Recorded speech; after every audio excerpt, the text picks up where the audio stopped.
Hi everyone and welcome back to my another vlog. আমার এই স্কার্ফটা তোমাদের কীরকম লেগেছে আমাকে জানিও তো কমেন্টে। সো আমি আর সুপ্রজিৎ আজকে চলে যাচ্ছিলাম রোহিতের বাড়িতে। আর রোহিতের বাড়িতে যে যাব ওকে কিন্তু আগে থেকে জানাইনি, এটা ওর জন্য টোটাল সারপ্রাইজ। হঠাৎ করেই আমিরও ঠিক করলাম যে রোহিতের বাড়িতে যাওয়া যাক, কারণ অনেক দিন ওর বাড়ি যাইনি আর গিয়ে ওকে সারপ্রাইজ দিই।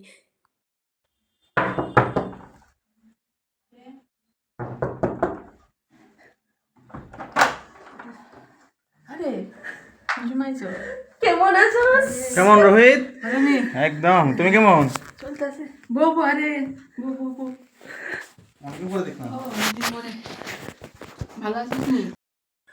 রোহিতের বাড়িতে এতদিন পরে এসে তো খুবই ভালো লাগছিল।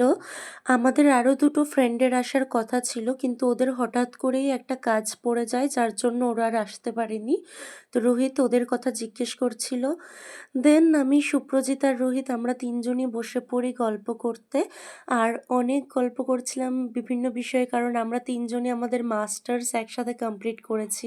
তো আমাদের কাছে লটস অফ টপিক আছে তার উপর কথা বলার জন্য। দেন রোহিত চেস নিয়ে আসে, আমরা ডিসাইড করি যে চেস খেলবো।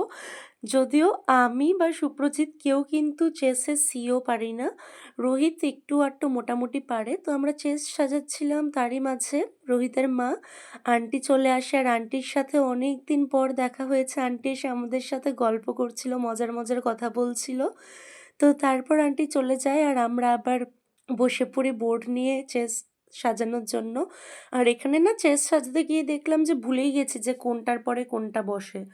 তো প্রথমে তো উল্টোপাল্টা সাজাচ্ছিলাম, দেন আবার ঠিকঠাক করে রোহিত দেখিয়ে দিল। আর তারই মাঝে আন্টি আমাদের জন্য মিষ্টি সিঙ্গারা এইসব নিয়ে চলে এলো খাবার। তারপর এখানে দেখো আমরা আবার বসে পড়েছি আর এখানে মোটামুটি সাজিয়েছি। মনে পড়েছে ইউটিউবে রোহিত একটা ভিডিও দেখেছে যে কোনটার পরে কোনটা বসে। এই হচ্ছে আমরা, দেখো এইভাবে আমরা চেস খেলবো। তো বোর্ড সাজানো হয়ে যাওয়ার পর এবার আমি আর সুপ্রজিৎ বসেছি চেস খেলতে। আর রোহিতকে আমরা মিডলম্যান রেখেছি, যে আমাকে সুপ্রজিৎকে দুজনকেই হেল্প করবে, কারণ আমাদের দুজনের মধ্যে রোহিত একটু মানে কিছুটা মোটামুটি পারে। আর এখানে আমরা চেস খেলা স্টার্ট করে দিলাম।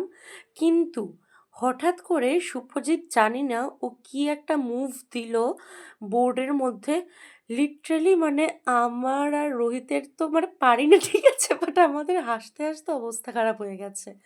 তো তারপর চেস খেলা বন্ধ করে আমি আর রোহিত সুপ্রজিৎ আমরা আবার একটু বেরোলাম। ওর বাড়ি থেকে বেরোনোর সময় ওকে নিয়ে আমরা বেরিয়েছি যে চল চাট খেয়ে আসি, কিন্তু চাট খাওয়ার নাম করে ওর বাড়ি থেকে অনেকটাই দূরে আমরা চলে এসেছিলাম ভগবান ঠাকুর চৌমুনিতে। তো আমরা ঠিক করলাম যে রুটি আর ভর্তা খাবো। তো এই দোকানটার থেকে আমরা রুটি আর পর্ক ভর্তা নিয়েছিলাম, এস এই জায়গাতে খুবই ভালো পর্ক ভর্তা বাঙ্গুই এসব পাওয়া যায়। খেতে খেতে ডিসাইড করলাম যে নেক্সট না হয় চিলড্রেন্স পার্কের এক্সপো থেকে একটু ঘুরে আসবো।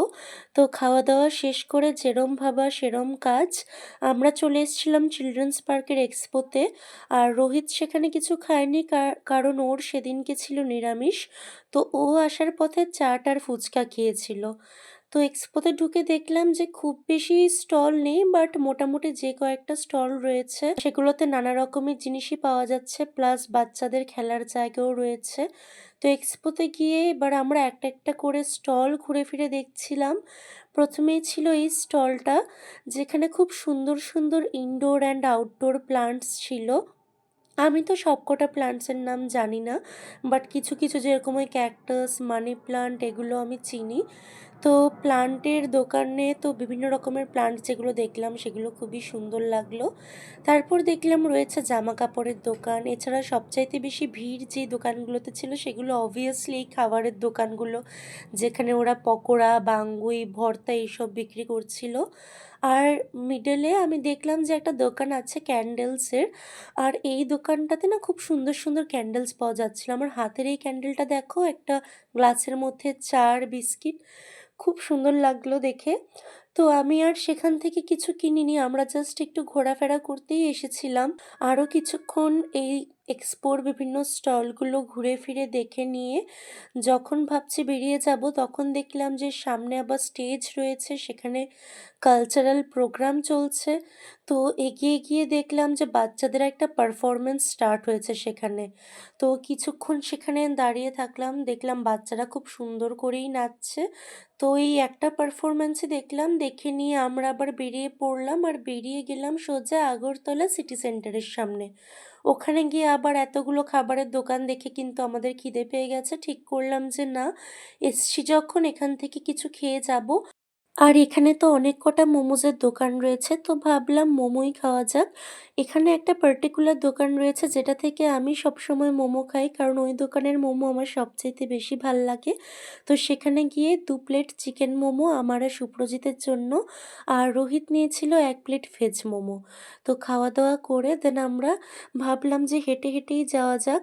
তো আমরা এই শকুন্তলা রোড দিয়ে আসছিলাম, তখন দেখলাম রাস্তার পাশে একটা ছোট্ট স্টেজ বানানো হয়েছে যেখানে অর্কেস্ট্রা হবে। তো তখনও অর্কেস্ট্রা স্টার্ট হয়নি, ওরা ওদের ইনস্ট্রুমেন্টগুলো দেন সাউন্ড চেক করছিল। তো ওইখানে কিছুক্ষণ দাঁড়িয়েছিলাম, বাট স্টার্ট হতে দেরি হচ্ছিল বলে আর বেশিক্ষণ দাঁড়াইনি, তারপর আমরা বেরিয়ে গেছি। সো দেখা হচ্ছে নেক্সট ব্লগে, টিল দেন বাই।